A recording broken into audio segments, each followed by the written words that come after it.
prosperity month this month, at least what I'm calling prosperity. And so what I'm calling prosperity is this idea of moving into an expanded awareness, a more enhanced way of living in many areas of our lives, in areas of relationships, areas of creativity, areas of health and well-being, areas of spiritual awareness, depth and understanding, areas of self-love and self-esteem, and yes, areas of money as well.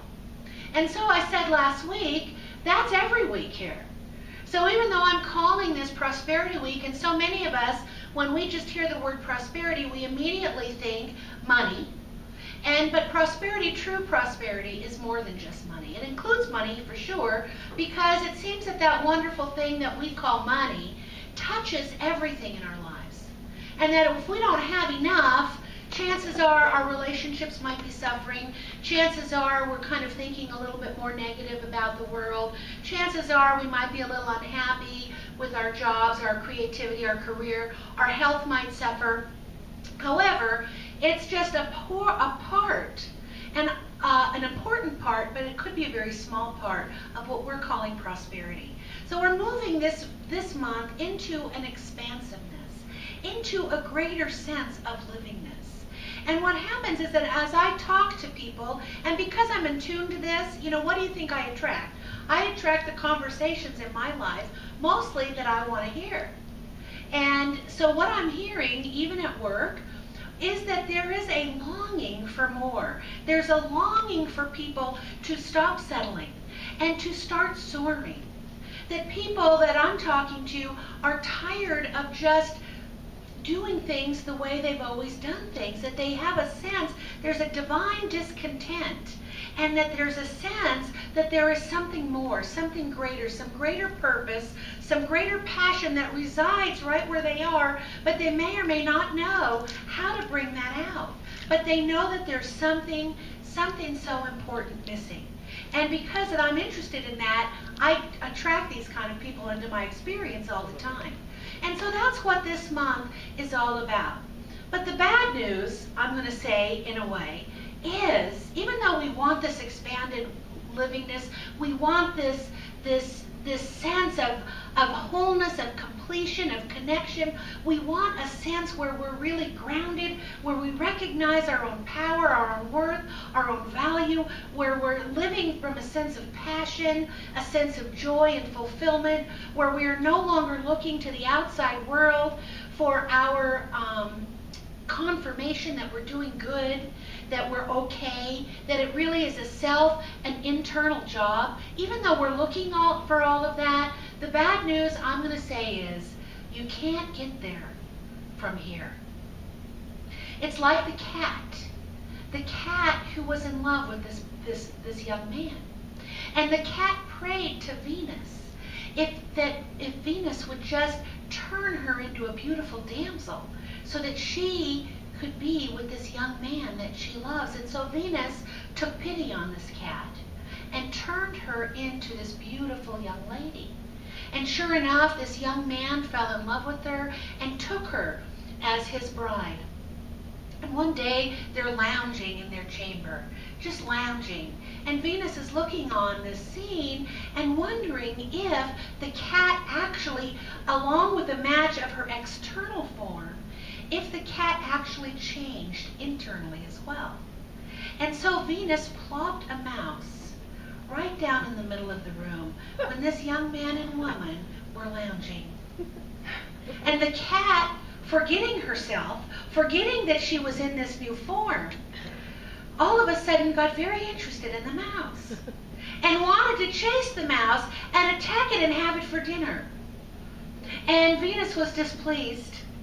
Venus was very saddened and displeased, and then changed the cat back into her original form. And so sometimes we're like that. We want that life. We want that, whatever that thing is, whether or not it's in the area of health, whether or not it's in the area of money, whether or not it's in the area of relationships, whether or not it's in the area of feeling satisfied and content. Whatever it is that's on our list, we want it. However, So many times we're not willing to change in order to be this match for it. And so that's why I say you can't get there from here. And how do I know? Is because if we could, we'd already be there. If we could get there from where we are, we'd already be there. It would be a no-brainer. So wherever we are, we've already gotten to this part. But there's always more. That's part of the human spirit. That's part of the joy and the delight of being human. I think that maybe we think, oh, well, once I get these 5 things, I'm going to be set for life. I'm going to be so happy I'll be beside myself. And maybe sometimes that stops us from moving forward. Because I think that we sense that there's this longing, there's this desire, there's this yearning to experience, to expand, to grow, to be more, to do more. And that if we have all these things already amassed, created, that we're there, then what else would there be for us to do? How boring would life be? I think some of us think that way. But I could say, well, I've not ever been in that place, so I'm going to just make an assumption here that I think would be true, that we're never going to get to that place. So no matter that we've achieved our goals, our dreams, our vision, from that place, there's even going to be more. But from our current place, we might not even be able to even imagine what that more would be from where we are. So there's always going to be more unfolding, more awareness, more delving, more expanding, more experiencing, more love, more life, more joy. And so but even though you can't get there from here, I'm today going to talk about a couple of ways that we can help get to where we want to be. But before I do that, I want to review a little bit from last week. So last week was basically, I talked a lot from this Thoreau quote, the very famous Thoreau quote, and I'm going to read it again. And this is in his book Walden, after he spent 2 years, 2 months, and 2 days on Walden Pond when he wrote his book, where he was simplifying life. And here's what he said. He said, I learned this, at least, by my experiment. So he was experimenting with this simpler way. He said that if one advances confidently in the direction of his dreams and endeavors to live a life that he has imagined, he will meet with a success unexpected in common hours. And in common hours, that would be, he'd meet with a success unexpected when in your normal day-to-day livingness. He will put some things behind and will pass an invisible boundary. New, universal, and more liberal laws will begin to establish themselves around and within him. Or the old laws will be expanded and interpreted in his favor in a more liberal sense, and he will live with the license of a higher order of being. So what we talked about last week is that in order to move confidently in the direction of one's dreams, we need to know what they are.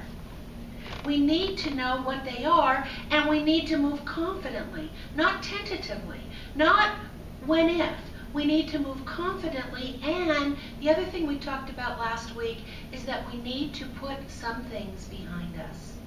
What ideas, what beliefs, what behaviors, what stories do we need to put behind us so that we can pass this invisible boundary that will magically, it seems, it will seem like it's magic to us, but it's not magic at all. It's just that we've now been aligning ourselves with universal spiritual principles, like let's say the law of attraction, that we will have been putting down our old stories. We will have laid down our limitation, our beliefs, because we're endeavoring to act as if our dreams were already in fact true. And it will seem like the law of nature, like the laws of the universe, will just work for us where they haven't worked before. So that was last week. So how do we move confidently in the direction of our dreams? Well, I have 3 steps this morning. And step one is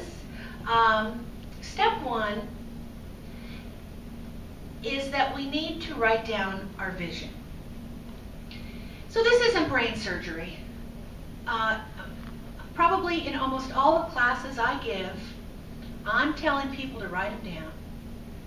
But I'm going to speak for myself when I say this is the royal we. Sometimes we don't. I don't know why. And I'm going to say for me, the vision that I have written down is probably 7 or 8 years old.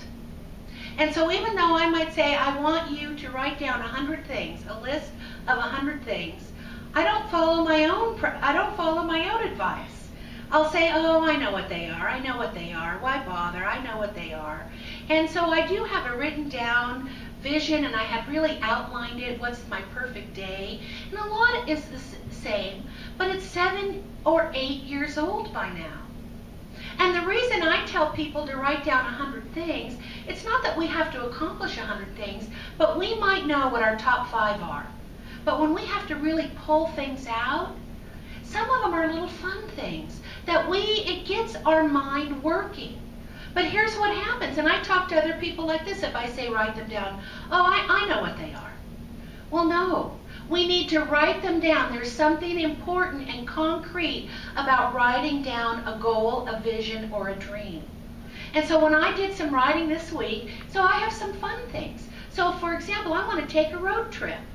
I think I might at least want to take 2 or 3, but one would be Route 66 all the way. You know, maybe I would rent a convertible.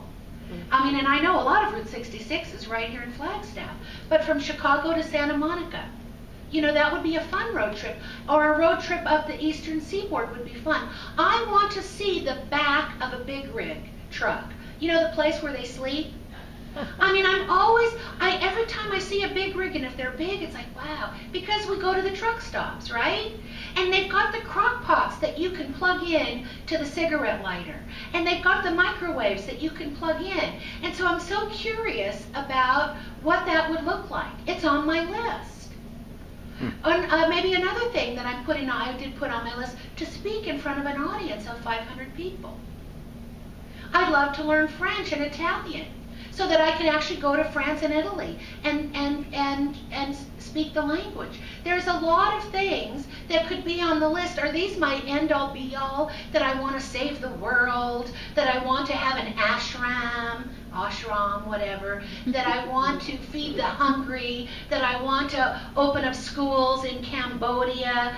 You know, those could be our big ultimate visions, whatever you are. Have the shelter that's, you know, going out and catching all the feral cats and spaying them and neutering them and matching up the animals with the seniors and citizens. You know, we have those big lofty goals.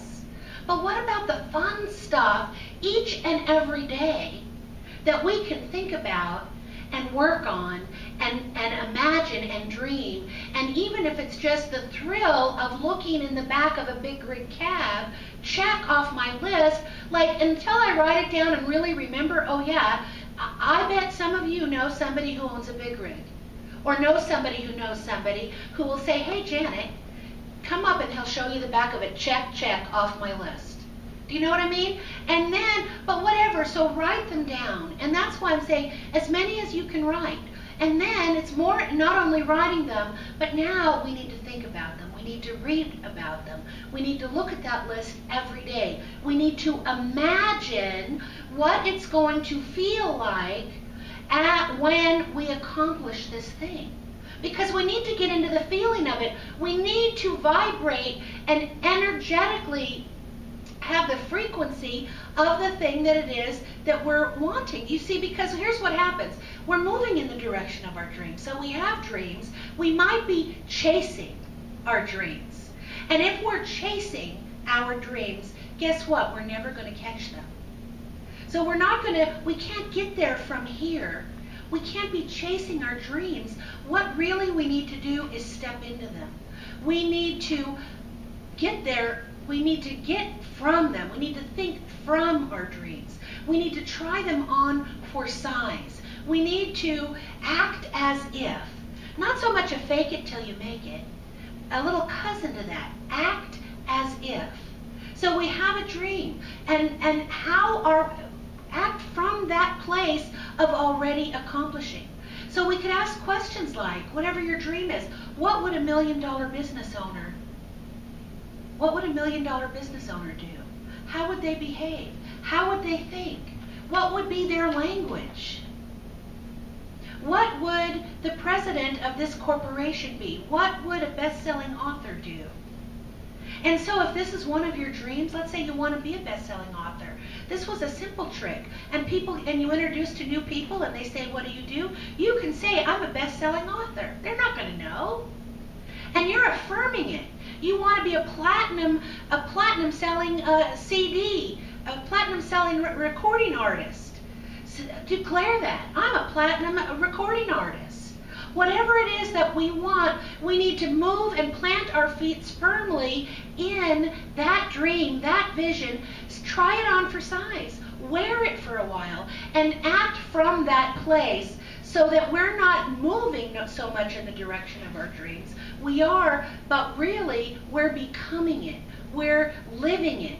And then it's pulling us towards it. Can you feel the difference?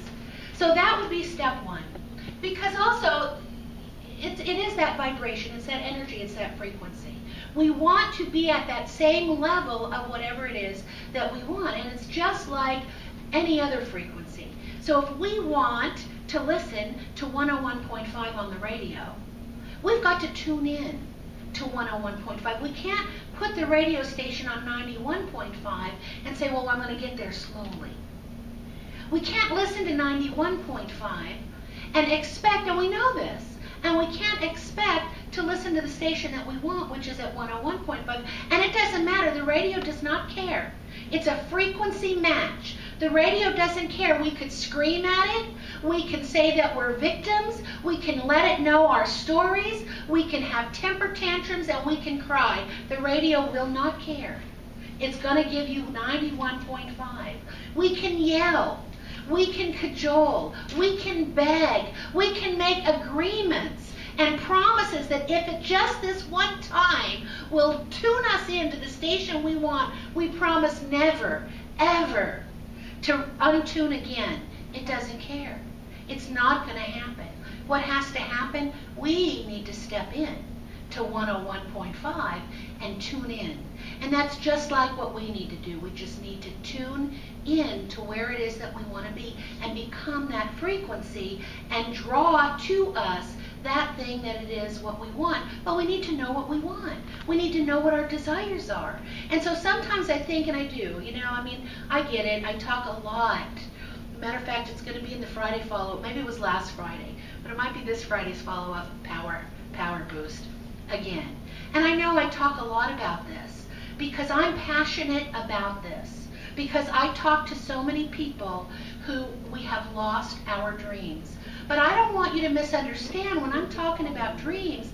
Yes, they could be these ashrams. This could be the saving the world dreams. But sometimes it is getting through the day. Sometimes it's just healing our body. Sometimes on your list of 100 things that you want, this is the stuff that juices us up, that gives us enjoyment of life. Otherwise, what are we doing?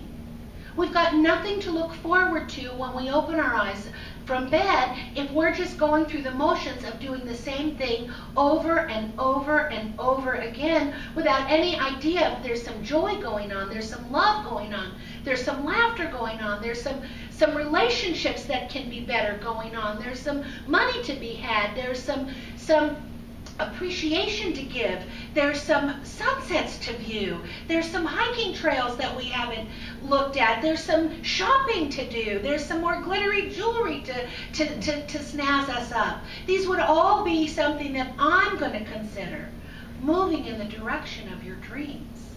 So don't ever misunderstand, and I know I'm going to have to say this over and over. It doesn't matter. When you're 16, your dream is to get a driver's license.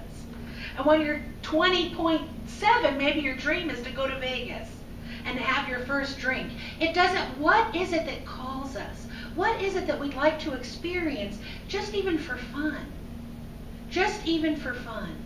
So that it's not just, okay, well today is an exact duplicate of yesterday, which is an exact duplicate of the day before.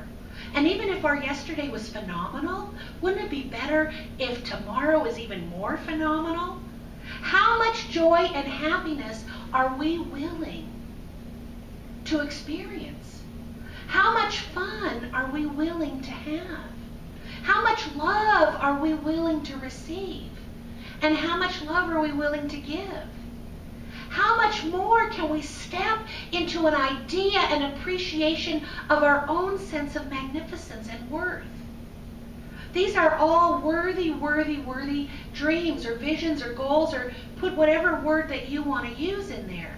These are all ideas that are worth our time, and they're worth writing down on paper.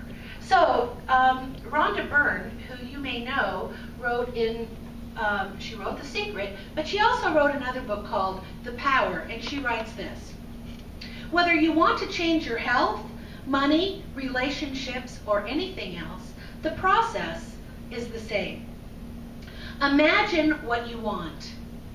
Imagine and feel the love of having it. Imagine every scene and situation you can with what you want, and feel that you have it now. Try spending 7 minutes each day imagining and feeling having what you want. 7 minutes. Can we each spend 7 minutes? And if we can't, then you can come and see me. We are overloaded with excuses. If we don't have 7 minutes, we can chip away at 7 minutes. Start with 3 minutes and work up to 7. But start by writing something down. And Wallace Waddell says this in The Science of Getting Rich. You must form a clear and definite mental picture of what you want. You cannot transmit an idea unless you have it yourself. So we want to, and actually that's step 1 and 2, write it down. Step 2 is really living from that vision of having it and saying those things to yourself. What would a person that has this do? What would they say? So there's a story, a Sufi, one of the famous Sufi characters is Mullah Nasruddin. And there's millions of stories about him. And sometimes he's a jokester, and sometimes he's foolish, and sometimes he's wise.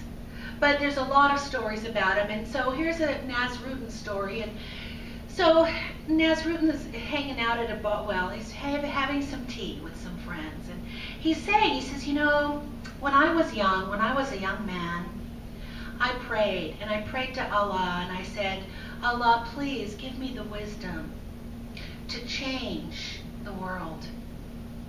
And then he said, and then I realized, I woke up one day and I was in middle age and my life was half over, and I realized I hadn't changed the world at all. And so I had a different prayer. And I said, oh, Allah, please give me the wisdom to at least change those people close to me. And so he goes on to say, and he says, but now I'm an old man. And I realized I haven't changed the people close to me, and now my prayer is even different still. And my prayer now is, Allah, please give me the wisdom to change myself. And so we don't want to get to the very end saying, oh, gee, I should have started at myself. Yes, we're going to change the world, but how are we going to change the world? I can't change your thinking.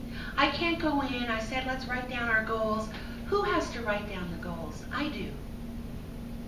You have to write down your own. Unless I come over and grab my hand around your hand, but that's just part 1. We can't change anyone else, but what we can do is impact them. We can affect them once we change ourselves. Once we change ourselves, once we step into that vision of who we are, what we want, once we step into that awareness of an expansion, an expansiveness of who we are, and live from that place of joy and enlightenment and love and attraction and affection and forgiveness and joy and health and inclusiveness, guess what's going to happen? Our frequency is going to increase. We're going to attract others that want to be like us, that want to have what we have. And that's how we're going to affect the world. That's how we're going to affect other people. That's how we're going to affect people close to us. But it starts right where we are. We need to impact our own selves first. So we want to act as if. We want to live from our vision. We want to move into it and try it on for size. Imagine what it feels like daily, frequently, when you're driving. Imagine having it. Affirm it. Get your juices, get the whole essence of your being involved.